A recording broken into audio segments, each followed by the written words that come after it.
Mendoza over the middle. Oh, he's got it. And get the ball in the hands of Carnell Tate. David Bailey, he is a sack machine. Out into the open. What a move, Lemon. RedZone City, touchdown Ducks. Caleb Downs dislodges the football. This time, he will not escape. Ballhead is dead, and there he goes. Love off to the races. You know, people looking at this draft class wondering what it's going to look like. There's a lot of starters to be had deep into this draft. Mendoza diving toward the end zone. Looking long in the corner. It is intercepted. He's got it outside, and he's got another scoop in the middle, and a great catch in traffic. Man, is he dynamic. Wrapped up and thrown down by Arvell Reese. Huge smack in the backfield again. And there goes Love. I'm fired up. It is a really, really good group.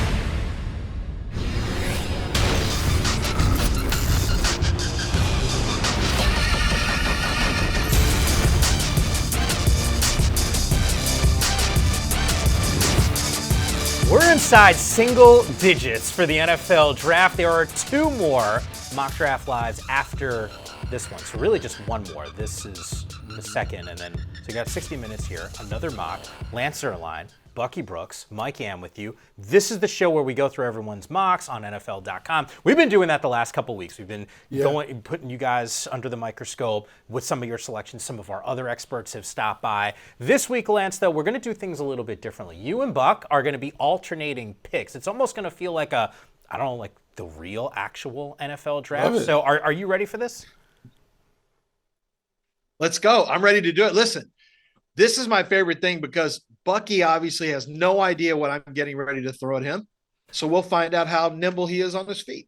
Oh, it's going to be great. This is like a game of roulette. Bet on black. Yes. Because I think black are the odd numbers, right? Bet on black. Yeah. Yeah, bet on black. I get the odds. One of the things, and when it comes to the actual real NFL draft, there's no drama at 1. In fact, everyone will tell you it starts at 2. And here's how I know it's been solidified. When Kirk Cousins signs with the Raiders and starts talking about how Fernando Mendoza is going to be a really good teammate, and they've been watching some film, I go, oh, okay, they're not trading out, and they're definitely taking this quarterback. So with the easiest selection at number 1, Buck, I will let you hammer home while the Indiana quarterback is going to be the Raiders QB1. Well, I wondered, but do I get a full allotment of time? Do I get all my time to go through and debate about which pick to take? Fernando Mendoza is going to be the guy for the Raiders. And no this debate. is baked in. And the reason why is Fernando Mendoza is the perfect fit for what Clint Kubiak wants to do on offense. He wants someone who can manage the game, someone who can direct and operate the system, but also has the ability to take it over in moments. We saw that from Fernando Mendoza throughout his final season with the Hoosiers. Look, it culminated in a Heisman Trophy and a national title. I don't know if he will lead the Raiders to a Super Bowl, but they certainly are better because they have a high IQ quarterback directing their offense. This really is just like a draft because Bucky took all of his time to make a pick that everyone knew was coming. Let's get to the real deal. Let's get to David Bailey and the Jets. I'm going to stick with David Bailey over Arvell Reese here. I think it's just because he's so game ready. I mean, he's the most natural, explosive pass rusher of the 2 in consideration, Arvell Reese obviously being the other. Arvell even admits, I really haven't learned how to rush the passer yet. Now, you do want to make picks based on who's going to be the best prospect down the road. But I think David Bailey may still end up being that guy regardless. So I think the Jets, if I'm the Jets, I'm going David Bailey at number 2 with David Bailey. Yeah, I can't go wrong with David Bailey coming off the board at 2. That means that if I'm the Arizona Cardinals, I got Arvell Reese sitting for me at number 3, and we're running the card up because we get a dynamic player, someone who's an off-ball linebacker, edge defender. He has talked about, look, I still need to learn how to rush the passer. Well, if he's still developing and we've seen the flashes on tape, really excited about what he can do down in the desert, Bird Game should be excited. Look, I'm getting tired of everyone saying it's a lock running back at number 4 with Jeremiah Love. I'm going Carnell Tate. That's right. Yeah. And here's why. He has separated himself as the number 1 wide receiver in this draft. You find that out when you talk to teams. Everybody has him number 1, and it really drops off for them after that, at least for some teams.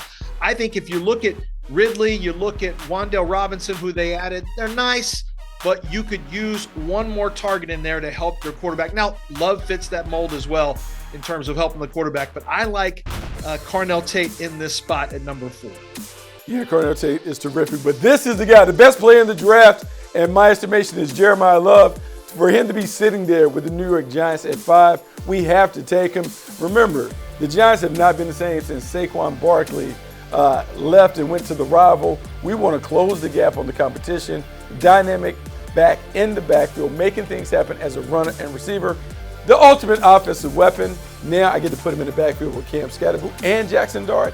A lot of swag is coming back to New York. I love this. In fact, I think this is the first time we've seen Jeremiah Love falling to number 5 to the New York Giants. So Lance giving us a little bit of drama here by taking Cornell Tate at 4 to the Titans. By the way, we will discuss this coming up in just a bit. If I'm not mistaken, it's been almost universal where the Giants will be taking a defensive player here on most of the mocks on NFL.com. But as Lance, Bucky, and I have alluded to, no drama at number 1 because we know where the Raiders are going to be going. Mendoza over the middle. Oh, he's got it. He's going to take off and run. Mendoza diving toward the end zone. Touchdown! Look, he was spectacular to watch on his path to winning a Heisman and a national championship. Lance, you heard what Bucky had to say and selecting him number 1 overall. Explain to me, though, assuming this happens, and we all agree that it's probably almost 99.999% sure that this is going to be the selection for the Raiders, what would define a successful rookie campaign for him?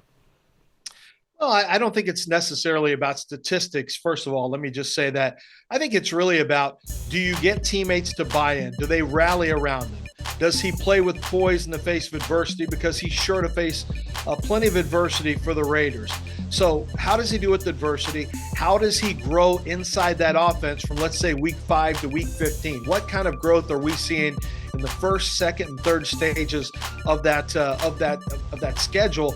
And then, like I said, I think when it's all said and done, you want to go into the second year feeling like the people in that building, especially on his side of the ball, really buy into him as not just, their leader, but also a player who they believe can help them reach their goals, the team goals. So I think poise, I think leadership, and certainly I think when you think about it, you want to see growth and an ability to move forward as a quarterback into year 2. Lance, it's funny you talked about the growth, the poise, all of that is important, but the intangible qualities matter. And a lot of what you do as a scout when you're looking at Fernando Mendoza is not just what happens between the lines, but it's how he handles himself in other situations. And the thing that caught my attention is, let's roll the tape, man. This caught my eye when I look at Fernando, and this is why I'm so bullish on him being the number 1 overall pick. If we can just see him in action, I'll be excited about it. Can I get the tape? Can I get the XO? Here we go. I want to That's see what we call guy. a tease, man. Yeah, I just want to see how exciting you are about what he does. There, the toughness, him popping up, him being able to handle himself in these situations. You see the little bloody lip, doesn't faze him at all. We talk about toughness and intangible qualities that you have to have. You got to have it. Yeah. You worked hard on it. Enjoy this experience, man. I know it has been a remarkable journey to get here, and best of luck in the draft, okay?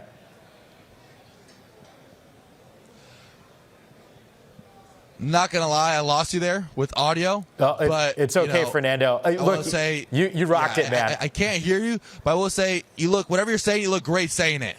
You look great saying it right now. Your haircut looks sharp. Your teeth looks white. I need to get some tips on that. I mean, I'm over. Your skin's looking perfect. I'm over here.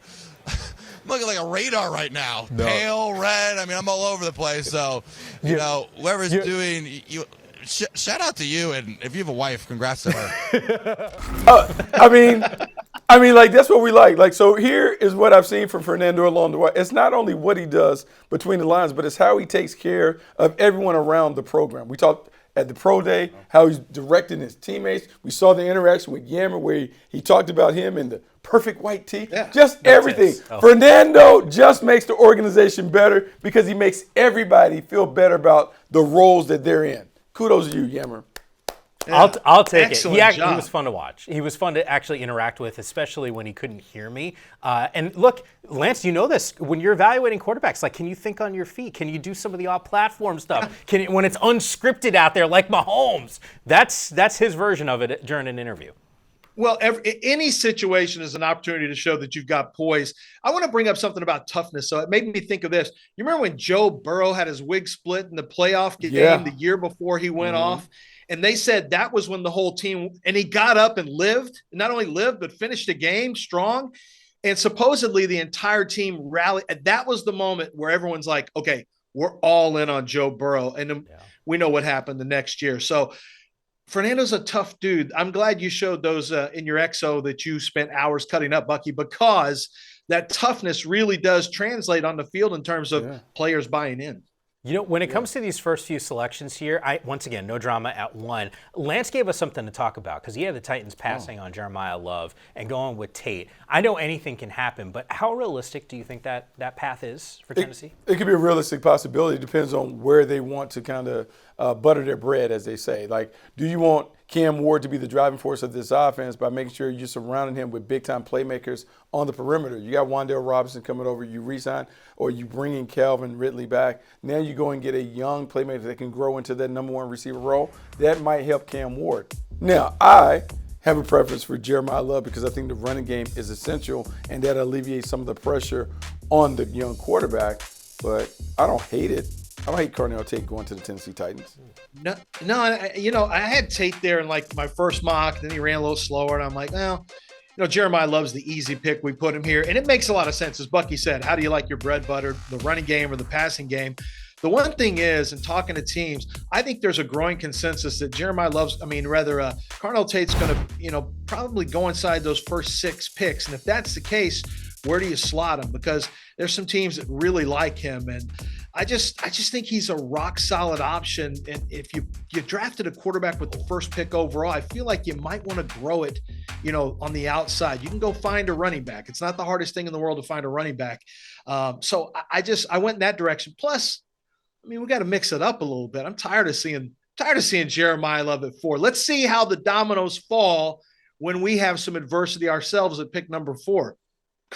Compliments of Mr. Chaos right here. Well done by you, Lance. And something tells me there's going to be some more chaos from both of you guys as we continue our mock and selection number 6. It's the Browns on the clock. Sonny Styles. Taken down by linebacker Sonny Styles. Sonny Styles with the takedown. There's some trouble, and down goes Lausch. Sonny Styles. Most tackles on the year for anybody. Well, just incredible, Sonny Styles. Brought down by Styles. Taken down by linebacker Sonny Styles. Look, this is where I'm going with Cleveland Browns. I'm going to say Sonny Styles. It may surprise you, but I'm going all the way back to the 49ers with Patrick Willis and Navarro Bowman. Carson Schlesinger and Sonny Styles aren't built the same way physically, but they are extremely talented when it comes to being 3-level players. They can cover, they can run, they tackle effectively. We're going to try to control the game defensively from the second level with our linebacking duo of Schlesinger and Sonny Styles. So I'm going Sonny Styles to the Cleveland Browns. Can't like that, but I love this. If I'm the Washington Commanders, we're running the card up because Ruben Bain is there for us. Dan Quinn loves spending extra time with pass rushers. And the thing about Ruben Bain, you don't have to get his motor going. One of the hardest playing prospects I have ever evaluated. You see him from snap to whistle, outwork, outlast, and outplay the opponent. He is a guy that is going to be a disruptive force at the point of attack, despite the questions about his arm. Well, speaking of running the card up, what a great pick by me right here. Mansour Delane from LSU. We're keeping Mansour Delane in the same state with the Saints. This is a Saints team that really needs some help on the outside at cornerback. And here's the best covered corner in the entire draft. He's fast. He's sticky in man coverage. He's got ball skills. He's got instincts. He's got everything. And he's got something the Saints really need, which is somebody who can help defend number 1 wide receivers. Mansour Delane takes a short drive, about an hour and 12 minutes, from Baton Rouge down to the Superdome. Oh, man, here we go. So I get a chance to bring the evil empire back. The Kansas City Chiefs, we got to get back on track. So Francis Mauigoa is the pick. We're going to put him at right tackle. We're going to solidify that side. Make sure that Patrick Mahomes is upright and protected. And we went and got the Super Bowl MVP, Kenneth Walker, to run the football. Now we have a bully guy at the point of attack. We're going to run it. We're going to throw it. We're back. Kansas City Chiefs are back because we got a big guy that can get it done on the edge. Look, they need someone up front. This has been well chronicled over the last couple seasons or so, some of the help that Patrick Mahomes could need on that offensive line, as you can see here on NFL.com. The potential fit here. Actually, the other day I was hosting Good Morning Football. Melissa Etheridge, future Hall of Fame rocker, had come on. She's a huge Chiefs fan, and we asked her, hey, like, what do you need? She goes, offensive line. So this would be one of those picks that would make her and the rest of Chiefs Nation very happy. Time for Safe Picks. It's presented by Gillette. Maui Noah, tell me, Lance, when you watch the tape here, why will all the Chiefs fans, including Melissa Etheridge, why will they be happy with this selection? He's a high floor player, man. He just, what he does is everything he's asked to do, he does well. He executes at a high level. And let's take a look at this. It starts in the run game. You see him fit up the run block and look at him chop his feet, chop, chop, chop, chop, chop. That helps to create, some movement right here, the reach and the seal. It's all about getting your footwork, your hips, and your angles right. Upper body torque. This is the power in the upper body. And then a little nasty. Let's finish him with some nasty, set the tone for the next play. And then, of course, his ability to pass protect. We're letting the hands go. We're firm with our extension there. We're not soft with our pass pro. We want that pass rusher to feel it. So what he's asked to do, he does well. He's well coached. He's technically sound, and he's someone who plays with a great deal of confidence. And that comes from, frankly, the preparation and the confidence of a player who knows that he's got a great chance to win every rep that he's out there. Even if he doesn't win those reps, he's going out there with that level of confidence. You got to have that when you're out on an island on the right side or the left side. You talk about preparation. I think about the amount of offensive linemen and the tutelage under Mario Cristobal as head coach down in Miami. I mean, he's got a great track record of putting offensive linemen in the NFL. Now we know it could be the next great one working in front of Patrick Mahomes. More to come here on Mock Draft Live as we continue to go pick by pick in the opening round. Some more playmakers ready to come off the board. In fact, at least 2 more receivers by my count. And we got our first tight end ready to rock and roll with a new team. And is there a surprise pick for the Cowboys? The answer to that is coming up.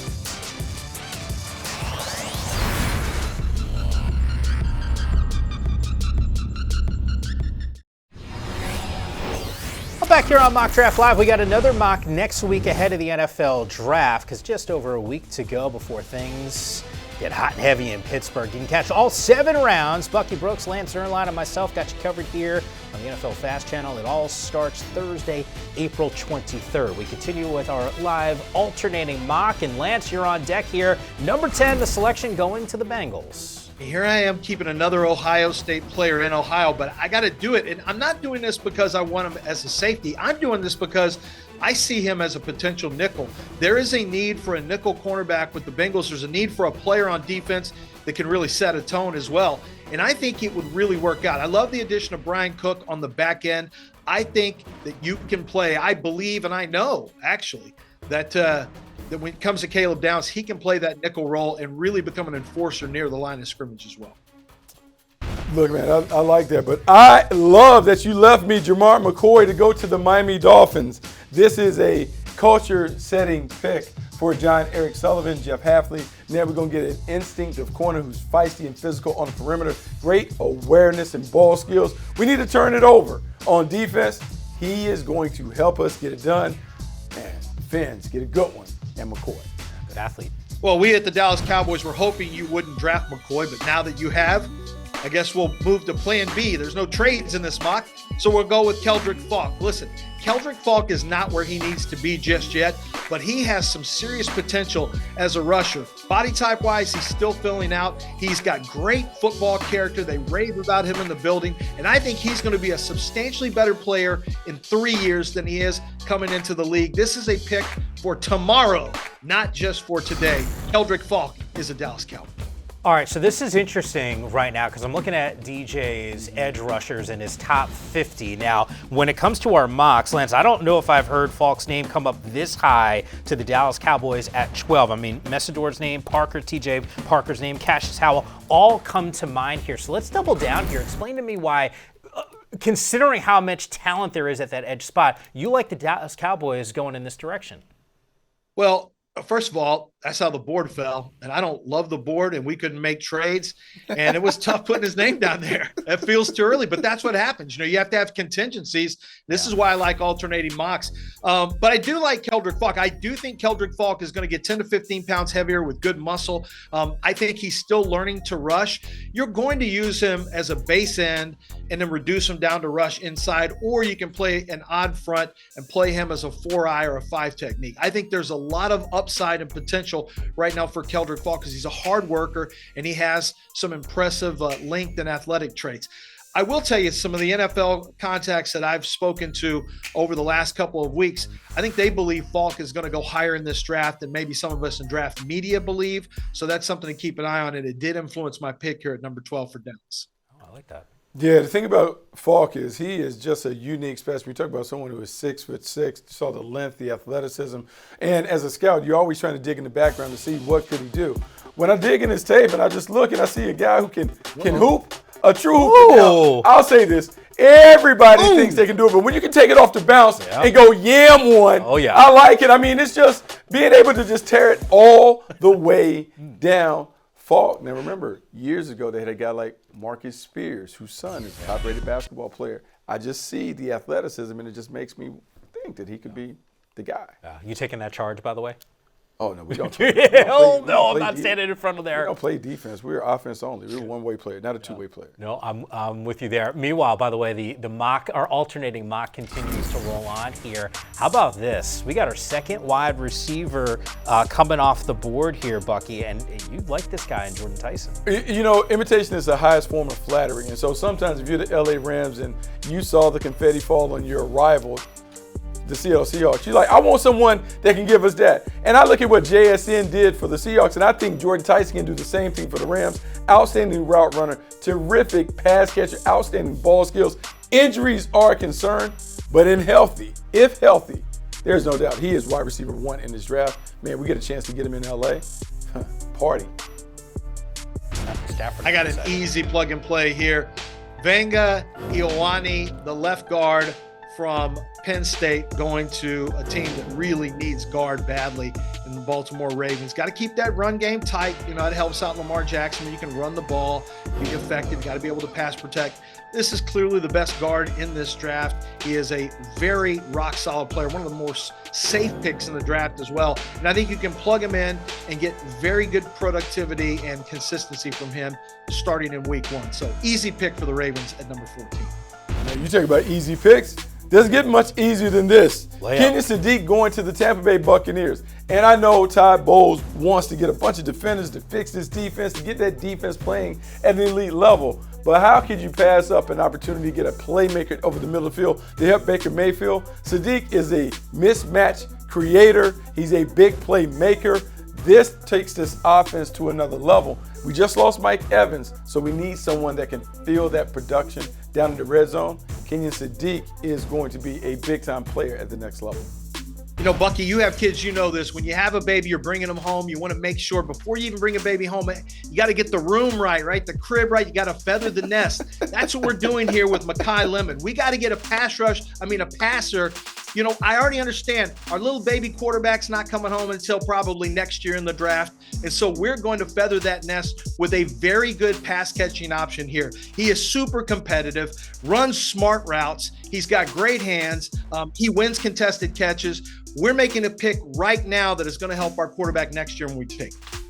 By the way, also going to help the quarterback this year. Geno Smith's going to be smiling ear to ear if he's got a target like Mekhi Lemon out on the football field. And once again, our alternating mock continues to roll on here. But you see a sort of a string of some skill position players at 13. And Lemon, by the way, has been linked to that Rams squad. So I think there's a general thought that at number 13, LA could be looking at that particular position. But time for Draft Builders presented by Lowe's. Look, Sadiq is a guy, we've gone through some of his numbers and the metrics and what the data will tell you. Freakishly athletic. I'm intrigued. I actually asked you off air about this fit. Why does this make sense for Tampa Bay? Well, it makes a lot of sense just because he has the ability to create tough situations for the defense. You put him in space, do you put a nickel or a linebacker out there? You walk the linebacker out there, he's going to wear him out.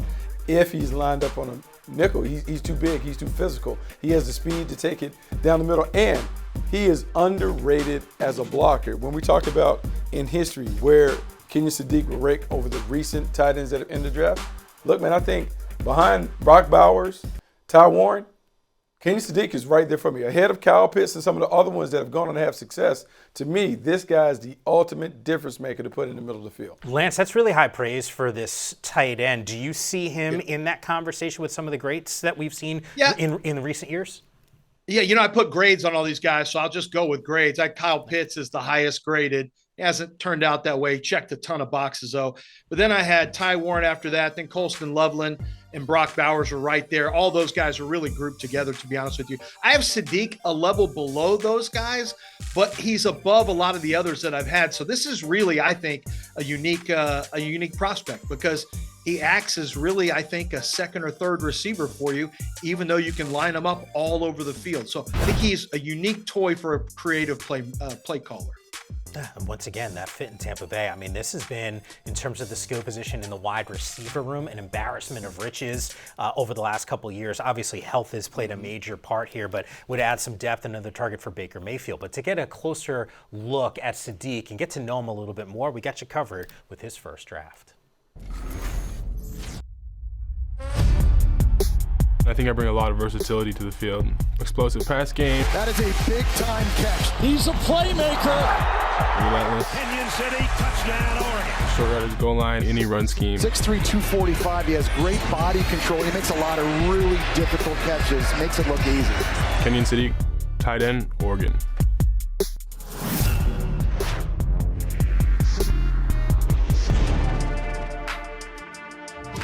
I really started playing football just as soon as I can remember. My grandpa definitely put a ball in my hands first. He's kind of the one that showed me love for the game, was paying me for touchdowns.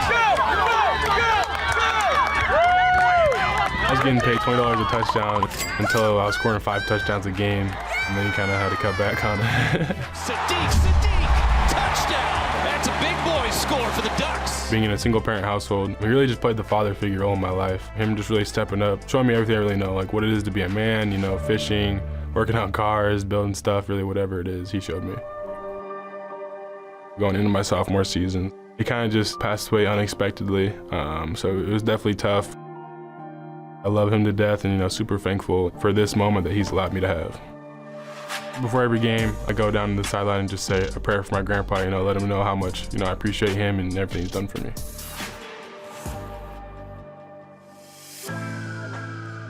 Draft night will feel unreal, to be honest. It's gonna feel like a dream just because it has been my dream. I'll try to include as many people as I can just because, they helped me get to this point. When I hear my name called, man, I'm probably gonna shed a couple tears just because of how much this means to me. And like I said, I know how much this means to the people that have helped me get here too. I'd definitely be thinking about my grandpa and my grandma for how much, they helped me get to this point and being some of the biggest influences in my life.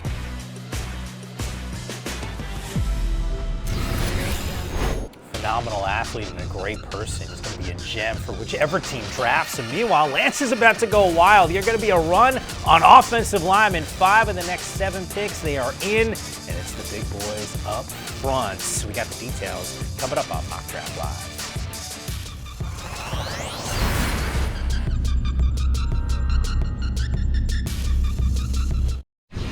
Up back here on Mock Draft Live along with Lance Erline and Bucky Brooks. Mike Am with you. We continue to alternate picks. And Buck, we got the Lions at 17.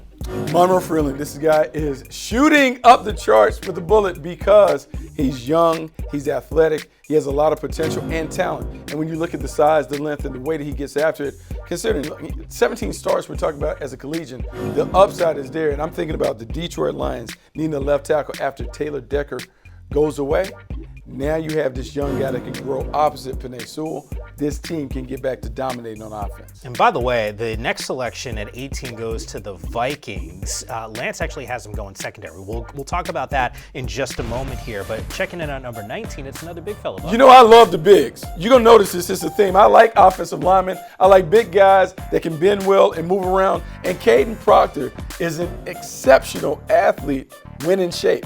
I'm saying that the Carolina Panthers will get the in-shape version, the guy that manages his weight, because when he manages his weight, he plays like a top-flight prospect. We just got to make sure the weight control is there.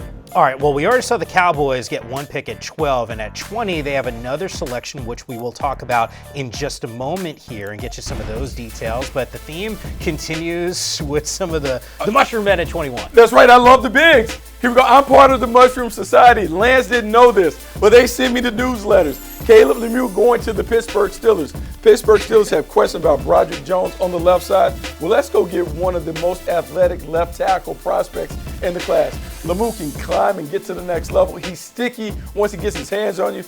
Aaron Rodgers potentially coming back. We're trying to bring in a new era with Mike McCarthy. You got to have a franchise caliber left tackle. We can do that with Lemieux. Lance, I know you got another offensive lineman coming off the board at 22. First of all, get control of your show, Yam. This is supposed to be alternating mock. All right. I've got Spencer Fano. I got Spencer Fano at guard. Listen, if Spencer Fano's on the board, this is an easy pickup. You look at the athleticism and all the tape that we have, it's going to be him getting into space, making blocks on the move, adjusting, just doing his job. And I think he would be an awesome pick to slide down to guard for a team that needs some better pass protection along the interior with the Chargers. So if he's there, run the pick up on Chargers. Yeah, Lance, your wish is my command. Back to Buck we go at number 23. It is the Eagles. Oh, look at here. Another offensive lineman coming off the board by Bucky Brooks. Blake Miller going to the Eagles. Lane Johnson nearing the end of a great run at right tackle for the Philadelphia Eagles. So let's make sure we have a successor already in the building. Blake Miller, 54 career starts at Clemson. This is a guy who is polished. He is one of the best skip, pull, and kick guys that I've seen. I want to put him in this offense with the great coaching that they typically have amongst the front line at Philadelphia and have a future starter in place for the day that Lane Johnson departs. We already got it taken care of with Blake Miller being in the building. All right, we were talking about offensive linemen, which is why, Lance, I didn't go with a couple of your selections, because at 18, your pick on the Vikings, Thieneman out of Oregon, the safety going there. Meanwhile, the Dallas Cowboys, you think they're going to go corner with Colton Hood. Keep in mind, they got 2 picks. In fact, earlier on this Mock Draft Live, Lance had the Cowboys selecting at 12 Kendrick Falk, so double downing on this team's defense. What's interesting about Philadelphia's last pick that Bucky just made on Blake Miller, both of you guys on your individual mocks have actually had Miller going to Philadelphia, assuming they'd keep the pick. And for this show, no trades allowed for today. So Lance, why is Miller potentially a good fit from an Eagles perspective? Well, I think it makes perfect sense. I mean, he's athletic, just like the last guy, Lane Johnson. He's got 54 career starts. So, he's game ready. He's battle tested. He's got long arms. He checks that box. I mean, basically, you have one of the bigger plug and play tackles that you're going to find, and you put him, you add him on a team that is built to win right now. So you're getting an experienced player. You don't have all the same growing pains that you might have with some of the other tackles in this draft. Just fits what the Eagles need right now. He fits what they need now, but he also checks a lot of boxes. So kind of a safe pick and a very clean fit there with the Eagles. Yeah, really clean. I mean, I think this guy's a skip ball specialist in terms of his ability to get around the corner, lead up, get to the next level. And so we saw a bunch of clips of him being able to do it in zone. Now being able to have him in the gap scheme, it just adds more versatility and flexibility for the play caller. Sean Mann coming over, trying to figure out how he wants to run this offense. Well, you add a player like this, it allows them to have the versatility that you want up front. All right, so we made reference to it. 5 of the last 7 picks going on the offensive line. We've already seen 3 wide receivers taken off the board. We still have a couple more that are going to be selected. In fact, we're going to focus in on this wide receiver class. It is as ridiculously talented as you would imagine. The best route runner, though, in the group, the top deep threats. The answer to those questions may surprise you as we continue to unveil some of the names that could be taken in round number 1 on Mock Draft Live.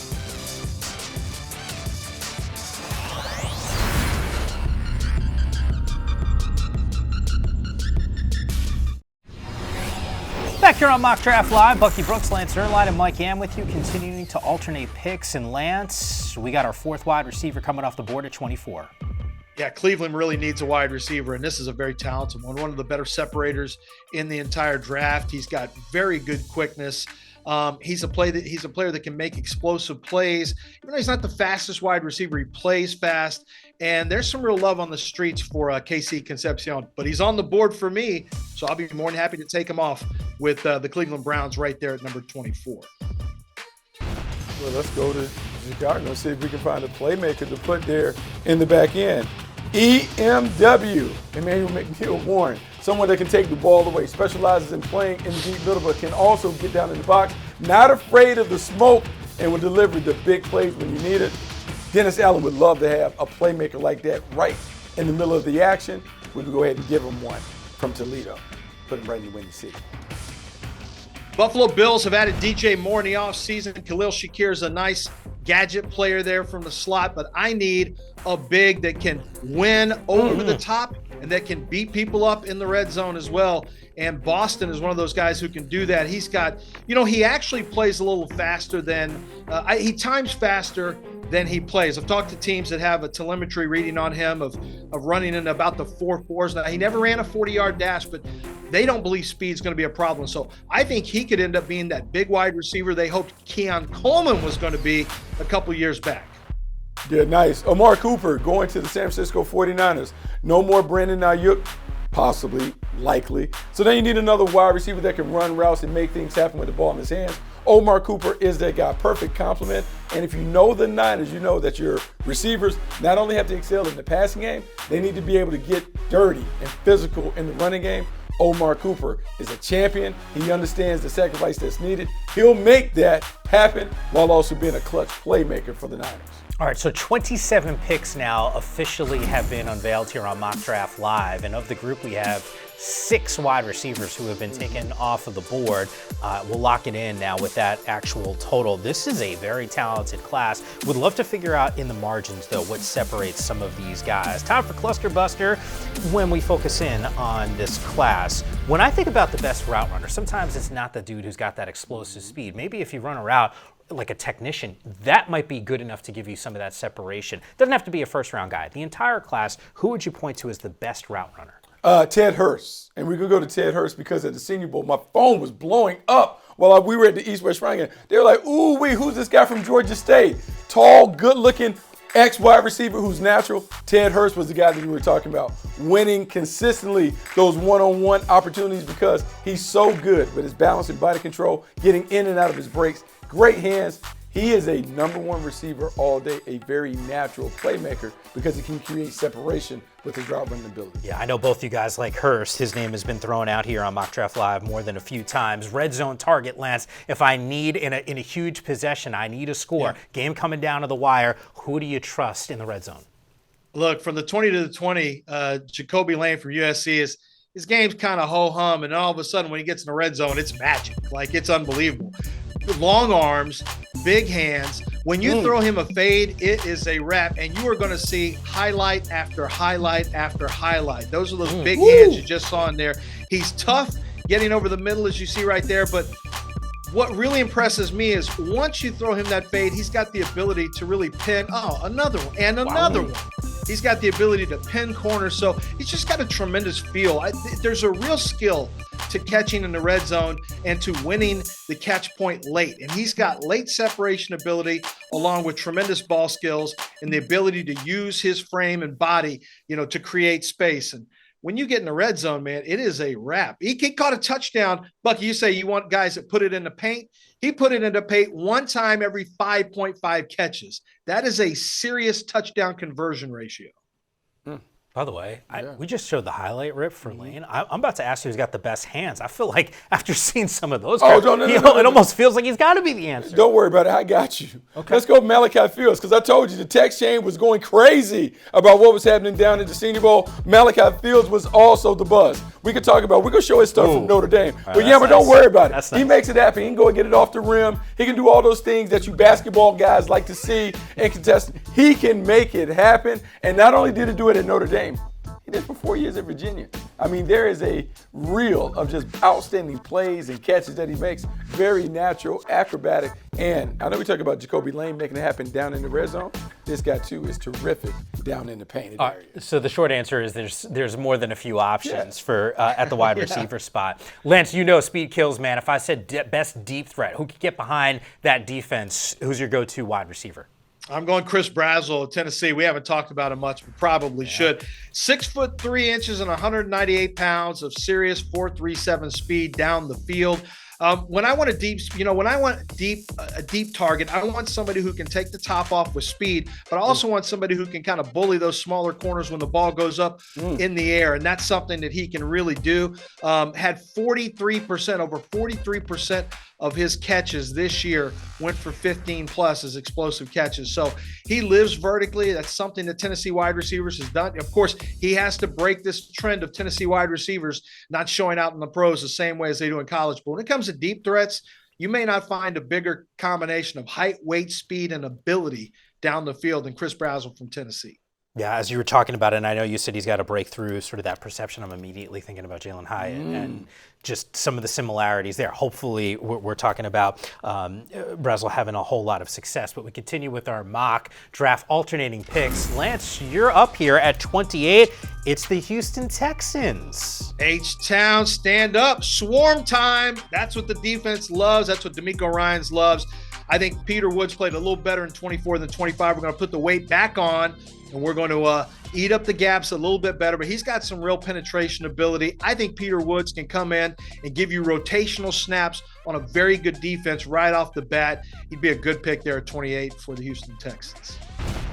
Yeah, really good player. Then we got a new one. Chris Johnson. Oh, new name. Yeah, we're going to put him in the first round because he is so smooth in coverage. He has all the things that you look for in a number one corner. Great technique, outstanding tackler, has the toughness to take on the challenge, but also mix it up in the run game. And I just think about Steve Spagnuolo and the defense and what they do in terms of putting the pressure on the corners to be able to hold up in coverage.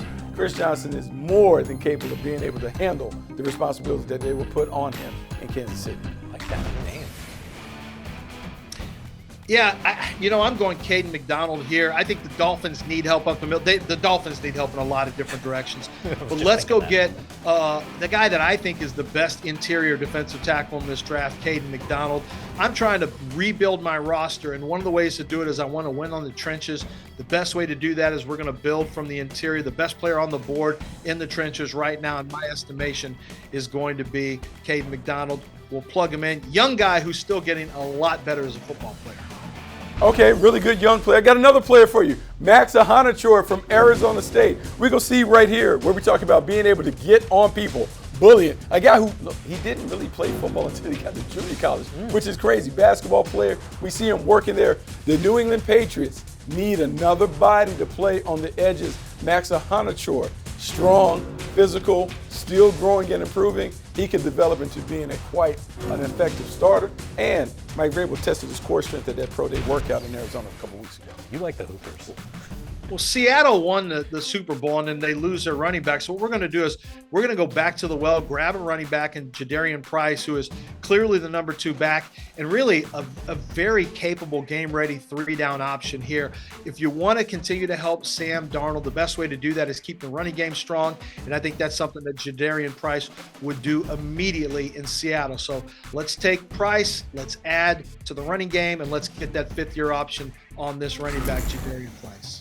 I got to go back and tally it, but at some point I feel like most of our mocks start with Fernando Mendoza and finish with Price on the back end. It feels like it makes sense for a lot of reasons. By the way, just in case you're keeping tabs at home, 1 quarterback, 1 tight end in round number 1 in this mocks. We got 8 offensive linemen. We have 4 edge players and 6 wide receivers across the board for that round number 1. By the way, anyone can do 1-round mocks. Yeah. Come back, mock in the top of the 2nd round. In fact, we get another quarterback getting off the board. Ty Simpson, where does he go? We got the answer coming up on Mock Draft Live.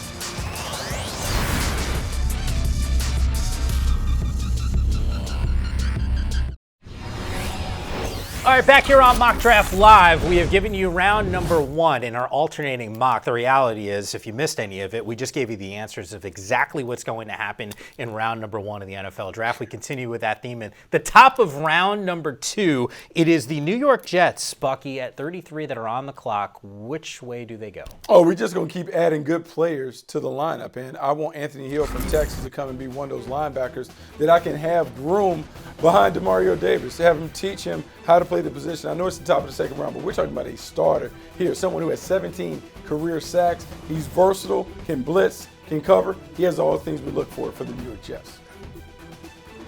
Look, I'm going to go. I've got Arizona Cardinals. I didn't trade into the first to get the fifth round, the fifth round option, but instead I am taking Ty Simpson here. He's a player who could step in and start playing a little earlier, maybe at Arizona than in some other spots. Is that a good deal or a bad deal? I guess we'll find out. He does have a lot of talent, though. Let's take a look at early in the season. That game right there, Missouri, was probably the best game I saw a quarterback have on tape this year. So he's got ability. Arizona taking a shot in the second round. They hope they can get a redux of what we saw with Tyler Shuck last year in the New Orleans Saints. No, not a bad pick. That was tough. Yeah, it was in like consideration for the Jets. Now let's go to Tennessee Titans. We need a cornerback, Brandon Cisse from South Carolina. One of the best athletes at the position. Great instincts and awareness. When I watch him play, because he is so ball aware and he's always on his man, he reminds me a lot of Josh Norman, who played at a high level for the Carolina Panthers for years. Let's get him, lock him up, put him on the outside for the Tennessee Titans, and let's throw the balls at him and go play. I like that. I also like what I'm doing here. And this is just a guy who's been in high leverage situations, Kristen Miller. We're going to try to build a winning culture. Why not go grab somebody from Georgia? They play in a lot of big games. Kristen Miller's done a lot of winning. Raiders need help up the middle defensively. Miller is stout. He's physical at the point of attack, got very, very heavy hands, can get people moved around. And he's got a little bit of rush too. So Kristen Miller's a player who can come in and compete for a starting spot, I think, very, very quickly and give the Raiders a little more toughness up the middle. If I am the scout that is selling this player to John Harbaugh, I'm going to say, Coach, he reminds me a lot of Marlon Humphrey. John Harbaugh would say, let's have him. Because we put Avion Terrell on defense with the New York Giants behind that front line. He is going to make a lot of plays, whether that's outside as a cornerback or inside as a nickel corner. He has the things that you look for. 11 turnovers he's responsible for, 8 forced fumbles, 3 of those interceptions. This is a guy that comes in. He's a plug-and-play starter right away. I think John Harbaugh would be all about having this kind of player on that defense. Yeah, and certainly a team that needs some help in the secondary. Once again, a recap of the first 5 picks in round number 2. Lance, I do want to circle back because you made reference to Ty Simpson. There's a lot of buzz about him and where he actually lands. I know the rules were for this Mock Draft Live, no trades. What's the likelihood, though, that you think we see him in round number 1? I think it's a coin flip. I think there's somebody who could easily buy in for the 5th year, jump in. There's always teams in the back end who want to check out. And I think, but at the same time, there may be teams who say, let's kick the can. We're not all the way invested on him. Let's not give up an extra pick to move up. All right, I like it. We'll find out if that's going to be reality next week. By the way, your last mock draft, 17.0? Yeah, all right. I'm going to get them all right. Under the microscope next week.